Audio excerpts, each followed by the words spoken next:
The warning lights flashed red across the bridge of the Serenity's Dream. Ra watched the damage reports scroll down her screen, each line bringing worse news. The asteroid field had been unexpected. Their sensors had failed to detect the metal-rich rocks until too late.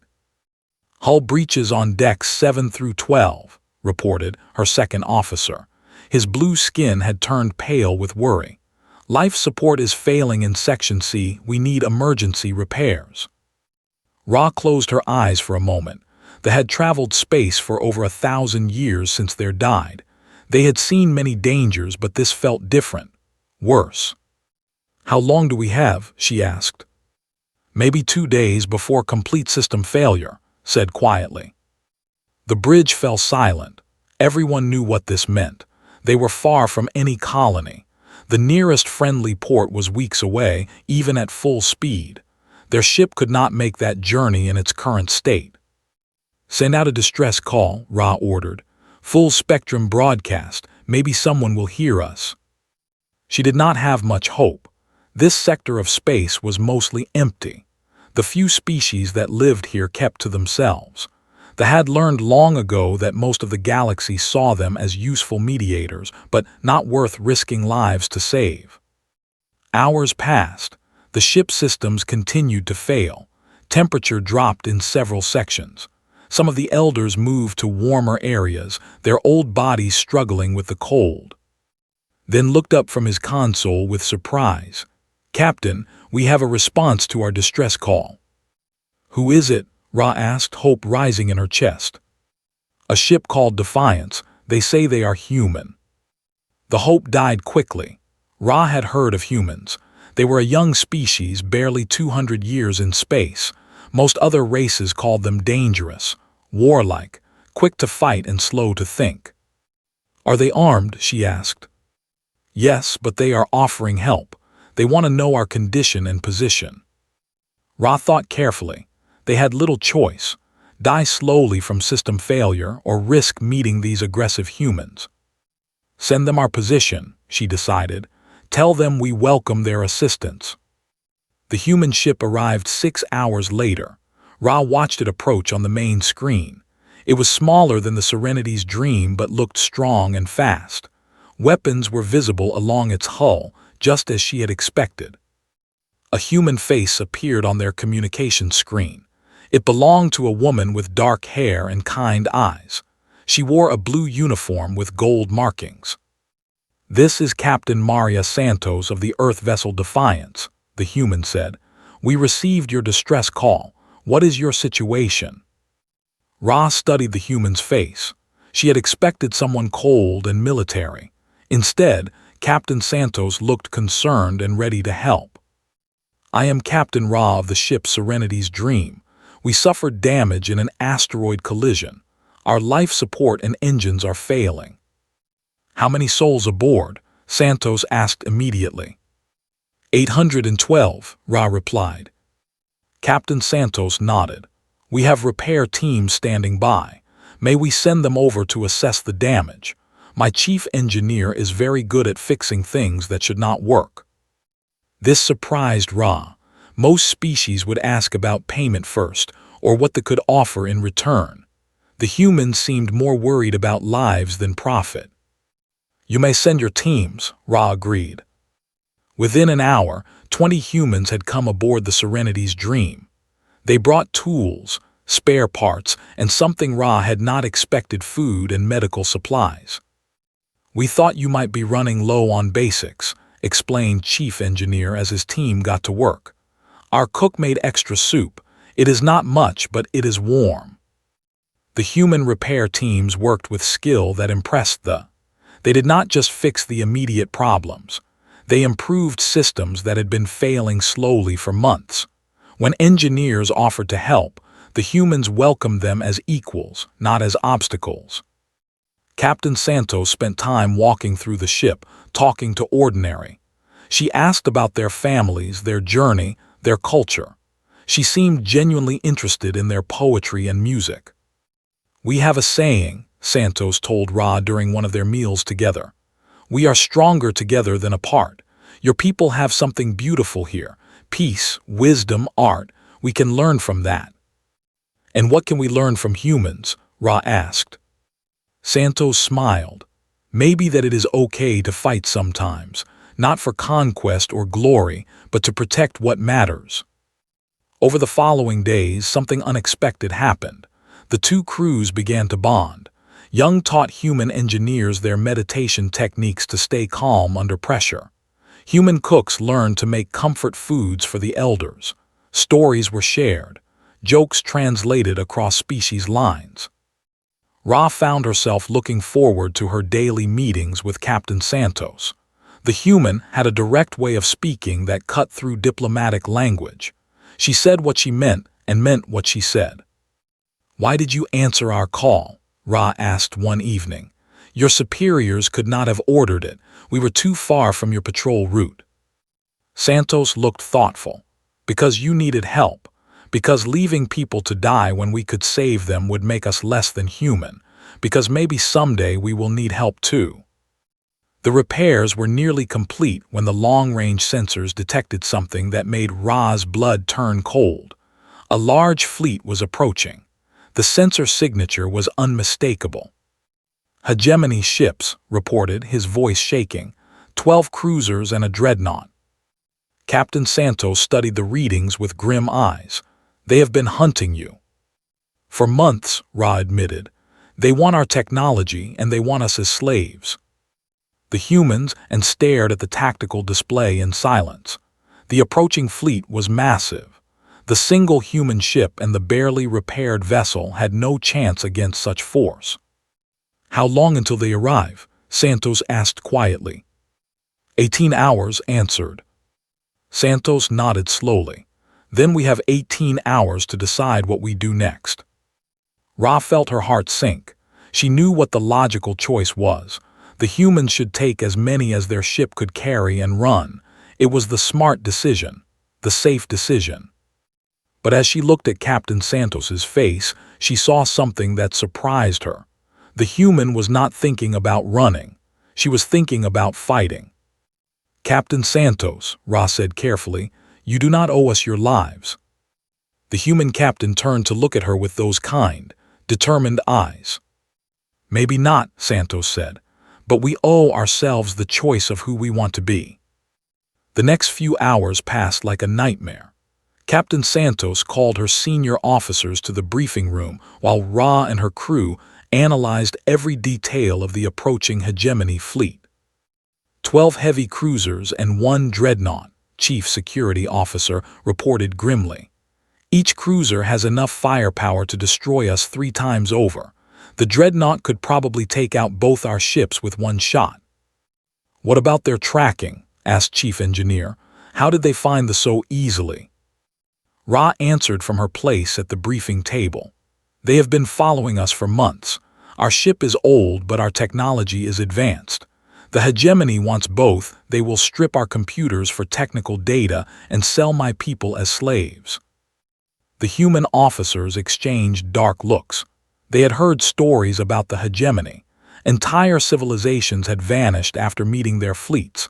Planets stripped of resources, populations enslaved or worse. "Options?" Captain Santos asked simply. "We could run," said Navigation Officer.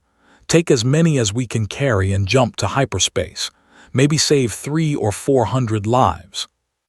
"And leave the rest to die," Santos said quietly. "Better than everyone dying," Captain pointed out. "We cannot fight 13 ships with one." Santos turned to, "How are the repairs on their ship?" "Almost done. Their engines will work but not at full power. They could maybe outrun the cruisers but not the dreadnought." "So running means splitting up," Santos said. "Some live, some die." The room fell silent. Everyone knew the math. The Defiance could carry maybe 400 extra people if they packed tight and used every available space. That left over 400 to face the hegemony alone. "What about calling for help?" asked hopefully. Santos shook her head. "Nearest human fleet is 3 weeks away. The Galactic Council." She looked at Ra. "The Council will not help," Ra said bitterly. They have laws against interfering in conflicts. They would rather let my people die than risk making the hegemony angry. So we are alone, said. Santos stood up and walked to the wall display showing the tactical situation. Red dots marked the enemy fleet, still moving steadily toward them. 2 tiny green dots showed their own ships. There is a third option, she said slowly. Everyone looked at her. We stay and fight. The silence in the room was complete. Finally spoke up. Captain, that is suicide. We cannot win against those odds. Maybe, Santos agreed, but we could hurt them, make them pay a price, buy time for the Serenity's dream to escape. You would die for strangers? Asked from beside Ra. He had been quiet through the whole briefing. Santos looked at him directly. Are you strangers? Your engineer worked 16 hours straight to help fix our water recycling system yesterday. Your cook made soup for my homesick crew members. Your children drew pictures for our walls. Strangers do not do that. Ra felt something tight in her chest. In all her years traveling space, she had met many species. Most were polite but distant. Some were friendly when it served their interests. None had ever called her people family. Captain said carefully, what about Earth? What about our families? Do we have the right to make this choice for them? It was a hard question. Santos was quiet for a long moment. My daughter is studying to be a doctor, she said finally. When she was little, she asked me what my job was. I told her I protected people who could not protect themselves. She said that sounded important. Santos turned to face her crew. How do I go home and tell her I stopped doing that when it got dangerous? Looked uncomfortable. Captain, we all volunteered to risk our lives for humanity, but these are not humans. No, Santos agreed. They are something better. They gave up war completely after it nearly destroyed them. They spend their time making art, writing poetry, helping other species solve problems peacefully. If we let them die, the galaxy becomes a darker place. The human officers looked at each other. Ra could see the struggle in their faces. They were young species, but they understood honor and sacrifice. What are our chances if we fight? Asked. Bad, Santos admitted. But we would not be fighting to win. We would be fighting to give them time to run. And if we all run together, then the hegemony catches us in a few hours and kills everyone. Leaned back in his chair. So our choices are, save some and feel guilty forever or die trying to save them all. That is about right, Santos said. Ra stood up slowly. Captain Santos, I cannot ask you to do this. My people chose peace long ago. We do not expect others to die for our choices. Santos looked at her with those steady, kind eyes. You are not asking, we are choosing. There is a difference. Why? Ra asked, her voice breaking slightly. Why would you choose death for strangers? Because, Santos said simply, someone needs to stand up to bullies. Someone needs to say that peaceful people deserve to live. Someone needs to prove that there is still good in this galaxy. She paused. And because if we run away from this, we stop being the people we want to be. The briefing room was quiet except for the soft hum of the ship's engines. Finally, spoke up. Captain, I need to contact my wife. Tell her. He stopped and cleared his throat. Tell her I love her. We all do, Santos said gently. How long before we have to make the final decision? The hegemony fleet will be in weapons range in 14 hours. If the Serenity's dream is going to run, they need to leave in 10 hours to get a good head start. Then we have 10 hours to think about it and to contact our families. Santos looked around the table. I will not order anyone to stay. This has to be voluntary. Anyone who wants to transfer to the ship can do so. After the meeting ended, Ra found herself alone with Captain Santos in the humans' ready room. You really mean it, Ra said. You would die for us. I hope I will not have to, Santos replied. But yes, if that is what it takes. I do not understand humans. Santos smiled sadly. Sometimes neither do I, but I know this: if we let fear make all our choices, we stop being human. We become something less. Ra thought about her own people, who had chosen peace after their great war. My ancestors would say that choosing to fight makes you less civilized. Maybe they are right, Santos said, but sometimes being civilized is not enough. Sometimes someone has to be willing to fight so that civilization can survive. Outside the small window, stars moved slowly past. Somewhere in that darkness, 13 enemy ships were coming to destroy everything Ra's people had built over 1,000 years of wandering. But for the first time in months, she felt something other than fear. She felt hope. The mess hall on the Defiance had never been so crowded or so quiet. Captain Santos had called all hands to hear the situation and make their choice. 200 human crew members sat at tables, stood along the walls, and filled every available space. "You all know why we are here," Santos began without ceremony. "In 8 hours, a hegemony fleet will arrive. We can run and save some lives or stay and fight to save them all. I will not lie to you about our chances." She activated the wall display. The tactical situation appeared in stark detail: 13 enemy ships against 1. If we stay, most of us will probably die.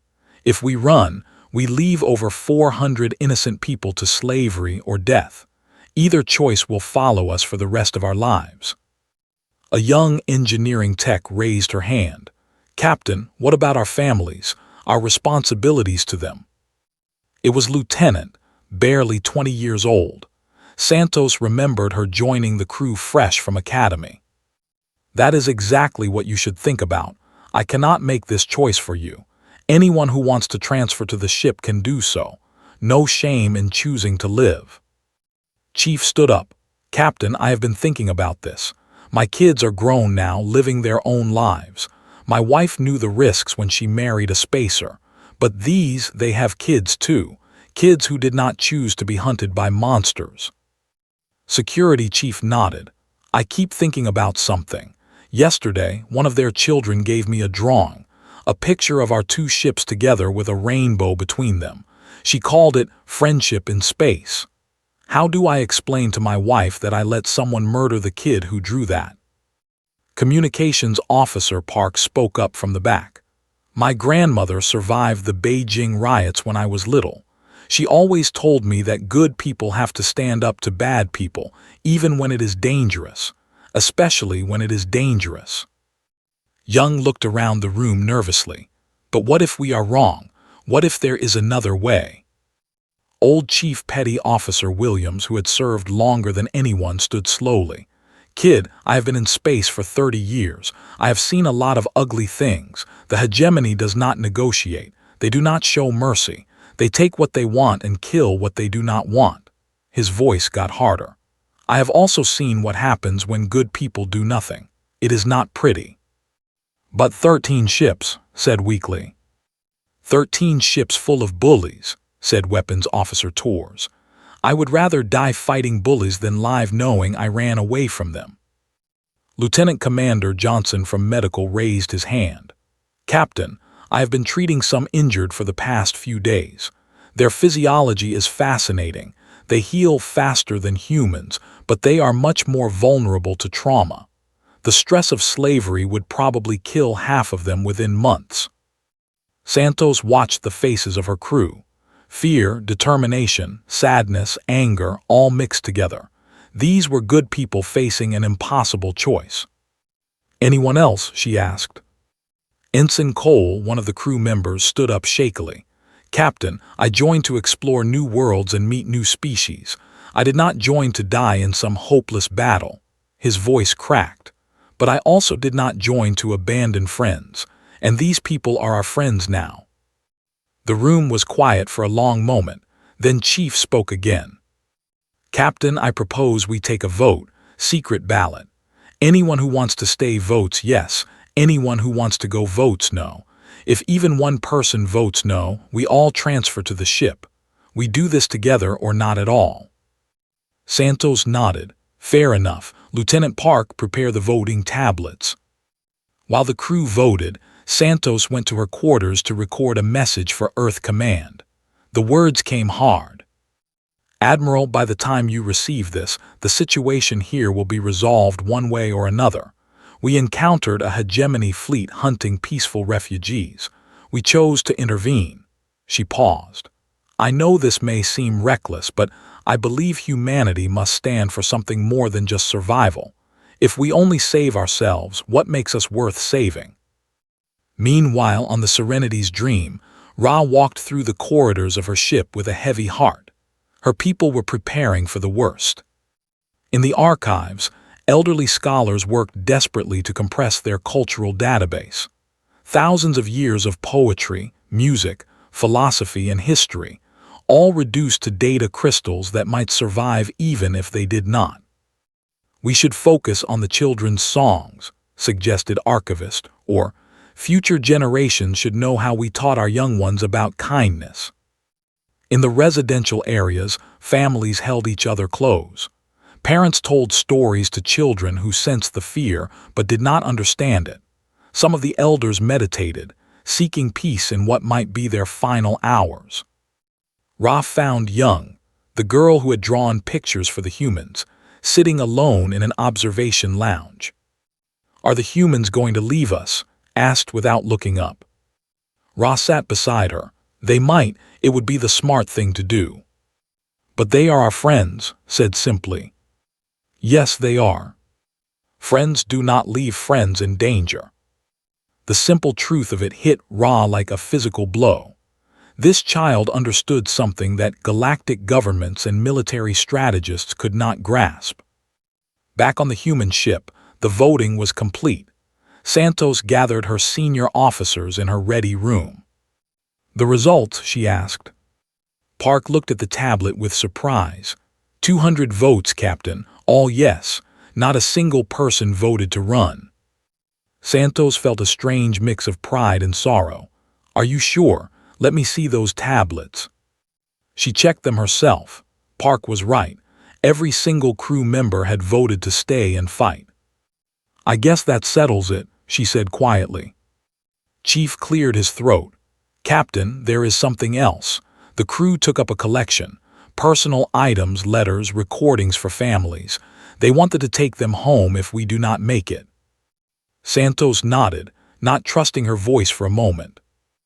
An hour later, she met with Ra in the corridor connecting their two ships.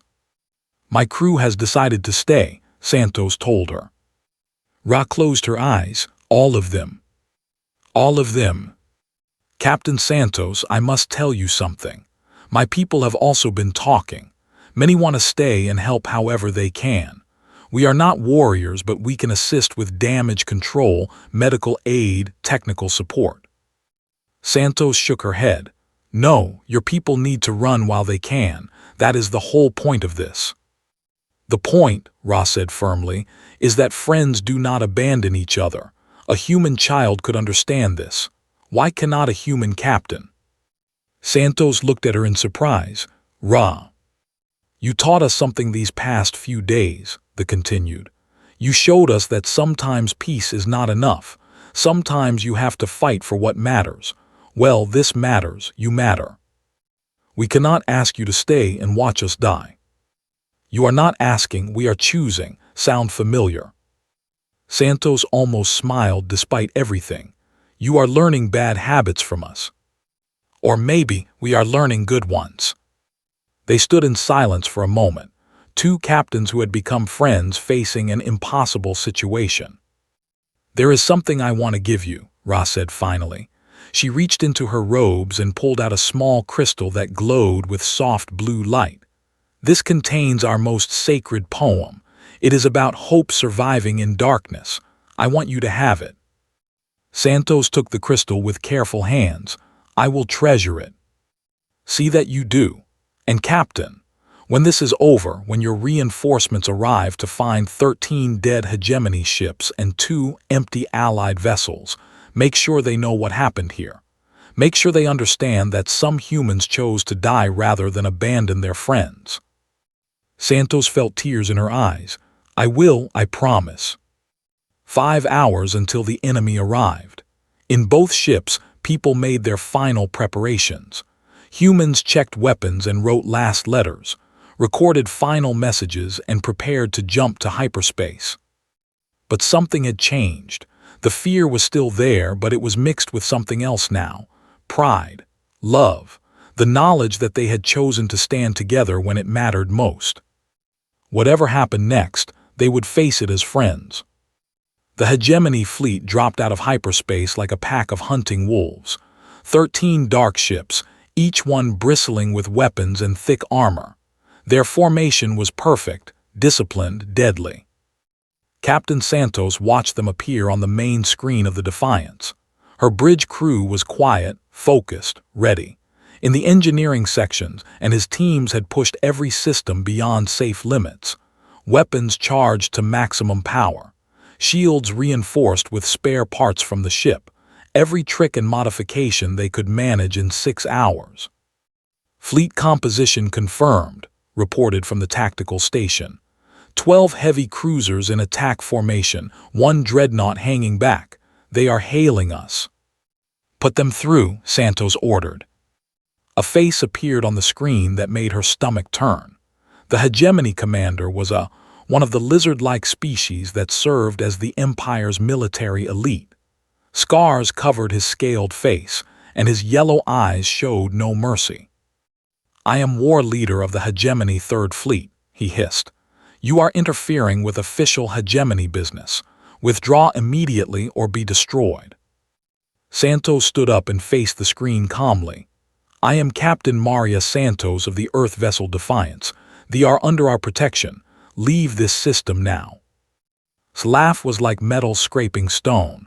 "One small ship threatens 13. Your species truly is insane." His expression turned cold. "You have 10 minutes to evacuate whatever refugees you can carry. Then we will destroy both ships." "Counter-proposal," Santos said evenly. "You leave now, and we do not have to embarrass you in front of your crew." The connection ended abruptly. Around the bridge, several officers grinned despite their fear. Their captain had just insulted a hegemony war leader to his face. "All stations, final preparations," Santos ordered. "Ra, are your people clear of the battle area?" The captain's voice came through the comm from her own bridge. "All non-essential personnel are in the most protected areas of our ship. But Captain, we are not running. My engineers are linked to your damage control systems. We will help however we can." Santos wanted to argue, but there was no time. The enemy fleet was moving. "Here they come," announced. 4 cruisers advancing, the others are holding position. "They want to test us first," Santos realized. "See what we can do before committing their full force. How are our engines?" "Running hot but steady, Captain. We can give you everything you need for about 20 minutes. After that, things get unpredictable." 20 minutes against 4 heavy cruisers," Santos muttered. "Plot us a course through the asteroid field. Use the rocks for cover." "Aye, Captain, course plotted." "All hands, this is the captain. Today we stand for something bigger than ourselves. Today we prove that bullies cannot win just because they are stronger. Make every shot count." The battle began when the lead hegemony cruiser fired its main guns. Massive energy beams lit up space, missing the Defiance by mere meters as threw the ship into a desperate evasive pattern. "Return fire," Santos ordered. The human ship's weapons might have been smaller, but they were precise. Torpedo spreads hammered the lead cruiser's shields while pulse cannons targeted weak points. The enemy ship shuddered under the barrage. "Direct hit on their forward weapon array," reported with satisfaction. "They are venting atmosphere." But the other 3 cruisers had spread out, trying to surround the smaller human ship. Energy beams crisscrossed space as the Defiance wove between asteroids, using the rocky cover to break up enemy fire. "Shield generators are taking heavy damage," called out Lieutenant Torres from engineering support. "We cannot take much more of this." "What about that trick you mentioned?" Santos asked over the comm. "The reactor overload.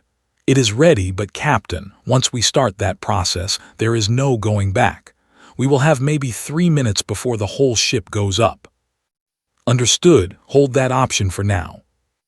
The battle continued in a deadly dance around the asteroids. The Defiance was faster and more maneuverable than the bulky cruisers, but she could not take the punishment they could dish out. Slowly, the human ship was being worn down.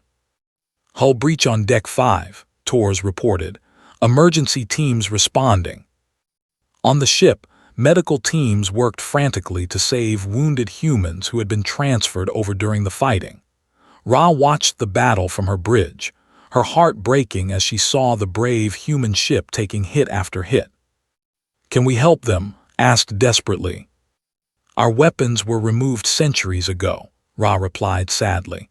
"All we can do is be ready to take survivors." But there were no survivors to take.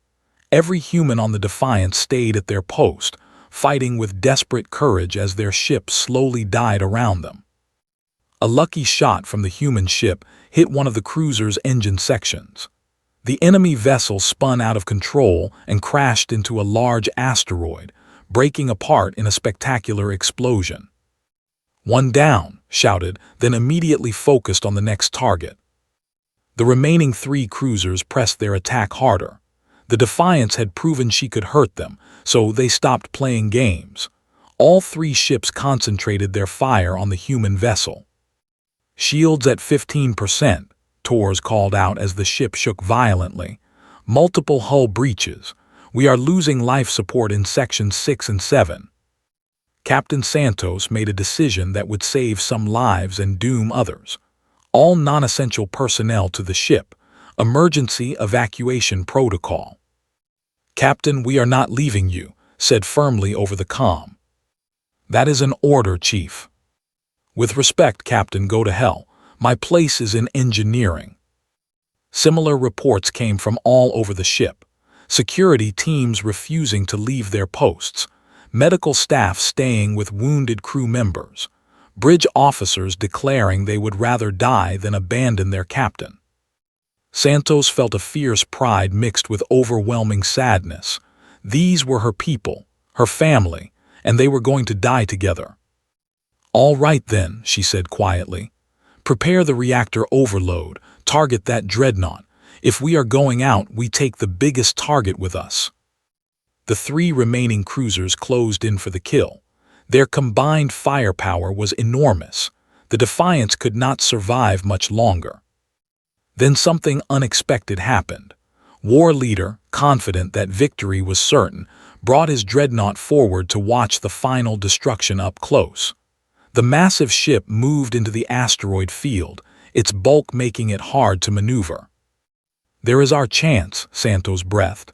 "Plot an intercept course for the dreadnought, full speed." "Captain, that is suicide," protested. "We are already dead, Lieutenant. The question is whether we die for nothing or take them with us." The Defiance turned toward the enemy dreadnought like a fighter charging a giant. Her weapons blazed continuously, no longer trying to conserve energy. Every shot was aimed at the massive ship's weapon systems and shield generators. "Reactor overload in 60 seconds, announced calmly. "It has been an honor serving with you all." The cruisers tried to stop the human ship's final run, but they could not catch her in time. The Defiance crashed through the dreadnought's weakened shields and slammed into its hull just as triggered the reactor overload. The explosion lit up space like a new star. When the light faded, both ships were gone. The mighty Hegemony dreadnought and the small human vessel had destroyed each other in a blast that scattered debris across thousands of kilometers. On the Serenity's Dream, Ra and her crew stared at the empty space where their friends had been. The remaining Hegemony cruisers, shocked by the loss of their command ship and war leader, retreated to regroup. "Captain," said quietly, "the human ship, there are no survivors." Ra closed her eyes and touched the crystal Captain Santos had given her. Inside the glowing stone, she could feel the weight of human sacrifice. "No," she said finally, "there are survivors, all of us, Every on this ship is a survivor because 200 humans chose to die rather than abandon us." In the silence that followed, every being on both ships understood something fundamental had changed. The hegemony had suffered their first major defeat in decades, and they had lost it to a single ship crewed by a species they had dismissed as too young to matter. The humans had proven that sometimes the smallest light can drive back the greatest darkness. They had chosen to stay and battle when they could have run. They had chosen sacrifice over survival. And in making that choice, they had won something more important than any military victory. They had won the eternal gratitude and respect of an entire species. They had shown the galaxy what humanity truly was.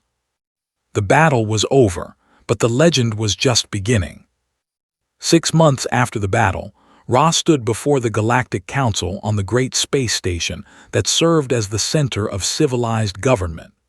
The chamber was packed with representatives from dozens of species, all waiting to hear her testimony about the events at what the news networks had started calling Serenity's Point. The council chambers were ancient and grand, designed to make visitors feel small. But Ra did not feel small today. She carried with her the memory of 200 humans who had died so her people could live. "The council recognizes Captain Ra of the vessel Serenity's Dream," announced the chairman, a tall being from the aquatic depth singer species. Ra walked to the center of the chamber and activated the holographic display. Images of the battle appeared above her, the small human ship facing impossible odds, the massive explosion that had ended both the Defiance and the Hegemony dreadnought. "Honored council members," she began, "I come before you today not as a victim seeking aid, but as a witness to something extraordinary. Something that challenges everything we think we know about courage, duty, and the nature of civilization itself." She touched a control, and the display changed to show Captain Santos and her crew working alongside engineers. These humans had no obligation to help us. We were strangers from a species they had never met. When the hegemony fleet arrived, they could have saved themselves. Military doctrine, common sense, and survival instinct all demanded that they retreat. The chamber was completely silent. Even the usually chattering diplomatic aides had stopped their whispered conversations. Instead, they chose to stay. 200 souls, each with families and dreams and futures ahead of them, chose to die so that 800 strangers could live. Ra's voice grew stronger. They did not do this because their government ordered it. They did not do it for money or territory or strategic advantage. They did it because it was right. Council member, a reptilian being from the hegemony's former territory, shifted uncomfortably. "Captain Ra, while this sacrifice is notable, we must consider the broader implications. The humans attacked a lawful hegemony operation. Their actions could be seen as an act of war." Ra turned to face him directly. "Lawful? Is slavery lawful, council member? Is the systematic destruction of peaceful species lawful? If these things are legal under galactic law, then galactic law needs to change." Murmurs ran through the chamber. Several council members looked uncomfortable. The truth was that everyone knew what the hegemony did to conquered peoples, but addressing it directly violated the sacred principle of non-interference. "The humans risked everything for us," Ra continued. "They chose to stay and battle when everyone else, including this council, chose to look the other way, and their sacrifice was not in vain." She activated another display showing recent news reports. Across the galaxy, species were beginning to stand up to hegemony expansion. The Crystalline Collective had refused to allow hegemony ships passage through their territory. The nomad fleets had started coordinating their movements to help threatened worlds evacuate. Even some former hegemony client states were quietly withdrawing their support. "The humans showed us that bullies can be beaten," Ra said. "Not through superior numbers or advanced technology, but through courage and determination. Their example has inspired dozens of species to stop accepting hegemony aggression as inevitable." Chairman raised one of her tentacles for attention. "Captain, what exactly are you asking this council to do?" "I am asking you to honor their sacrifice by following their example. I am asking you to stand up for the principles you claim to represent. And I am asking you to approve the Santos Initiative." The display changed again, showing a detailed proposal. The Santos Initiative would create rapid response teams of volunteers from member species. When peaceful civilizations are threatened by aggressors, these teams would respond immediately, not to conquer or occupy, but to defend and protect.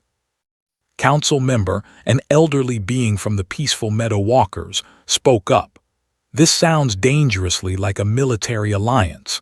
Such things have led to galactic wars in the past. And doing nothing has led to the systematic destruction of innocent species," Ra replied. "The humans faced this same choice 6 months ago. They could have done the safe thing and run away. Instead, they chose to risk everything to save strangers. Because of that choice, 800 are alive today. Because of that choice, the hegemony suffered their first major defeat in decades. Because of that choice, hope survived in a galaxy that had forgotten what hope looked like." She paused and pulled out the crystal that Captain Santos had given her. It glowed softly in the chamber's artificial light. "This contains our most sacred poem." Captain Santos treasured it during her final hours. She understood something that we seem to have forgotten, that there are things worth dying for: peace, justice, the right of innocent beings to live free from fear. The chamber fell silent again. Ra could see the internal struggle on many faces. These were good beings who had convinced themselves that neutrality was wisdom, that non-interference was virtue. "The humans have already paid the ultimate price for these ideals," she continued. "The question now is whether their sacrifice will inspire us to be better, or whether we will continue to hide behind laws and procedures while the galaxy burns." 3 days of debate followed. Some council members argued that the humans had acted recklessly, that encouraging such behavior would lead to chaos. Others pointed out that the current system had allowed the hegemony to grow stronger for decades while peaceful species suffered. In the end, the vote was closer than anyone expected. The Santos Initiative passed by just 12 votes out of over 200 cast. It was a narrow victory, but it was enough.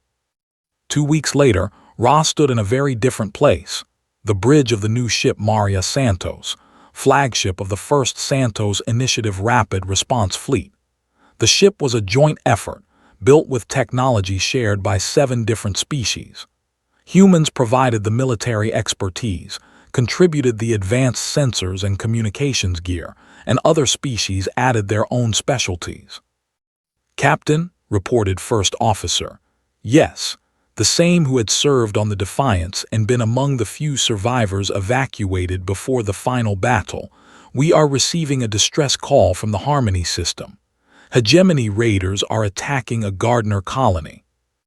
Ross smiled grimly. The gardeners were plant-like beings who had never harmed anyone in their 1,000-year history. They grew beautiful crystal formations and composed music with mathematical precision. They were exactly the kind of people the hegemony loved to enslave.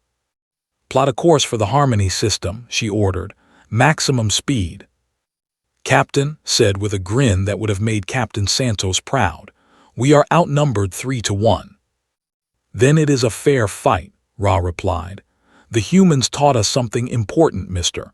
Sometimes the right choice is not the safe choice. Sometimes you have to choose to stay and battle." As the Maria Santos jumped to hyperspace, followed by 6 other ships from as many different species, Ra thought about the events that had brought them to this moment. Captain Santos and her crew had been dead for 8 months, but their influence was spreading across the galaxy. In her quarters, she had set up a small shrine containing personal items from each of the human crew members who had died. Photos, letters, small mementos that their families had sent to honor their memory. But the centerpiece was still the crystal that contained the poem about hope surviving in darkness. Below the crystal, She had placed a simple plaque with words in both human standard and script. They came to us as strangers, but they died as family. When the universe asked who would stand against the darkness, humanity answered, "We will." And because they chose to stay in battle, hope itself survived. The Maria Santos dropped out of hyperspace above the Harmony system to find exactly what they expected: three hegemony cruisers attacking defenseless Gardener settlements. But this time, the raiders faced something new. This time, they faced an alliance of species willing to fight for what was right. The battle was brief and decisive. The hegemony ships, faced with organized resistance for the first time in years, retreated after losing one of their cruisers to concentrated fire from the Santos Initiative fleet. As they watched the enemy ships flee, turned to Ra with wonder in his voice. "Captain, do you realize what we just did? We beat them. We actually beat them." "No," Ra said quietly, thinking of the humans who had started this all. "We continued what they started, and we will keep fighting until every peaceful species in this galaxy can live without fear." On the planet below, Gardener children emerged from shelters to see their crystal gardens intact and their freedom preserved. They would grow up knowing that somewhere in the darkness of space, there were beings willing to risk everything to protect them. The word spread quickly through underground networks and free communication channels. The hegemony could be beaten. Species working together could stand against tyranny. The Santos Initiative was real and it was working. And in human space, when the news reached Earth, a young woman named Santos, daughter of a starship captain who had died 8 months earlier, read the reports with tears in her eyes and made a decision. She would finish medical school as planned, but afterward she would join the Santos Initiative. Her mother had died to save strangers, now would live to heal them. The legacy continued. The choice to stay in battle had created something beautiful and lasting, a galaxy where courage mattered more than strength, where the weak could find protection, and where hope itself had learned to fight back. Captain Santos and her crew had chosen sacrifice over survival. In return, they had achieved something greater than victory. They had achieved inspiration. And that inspiration would burn bright in the darkness for generations to come.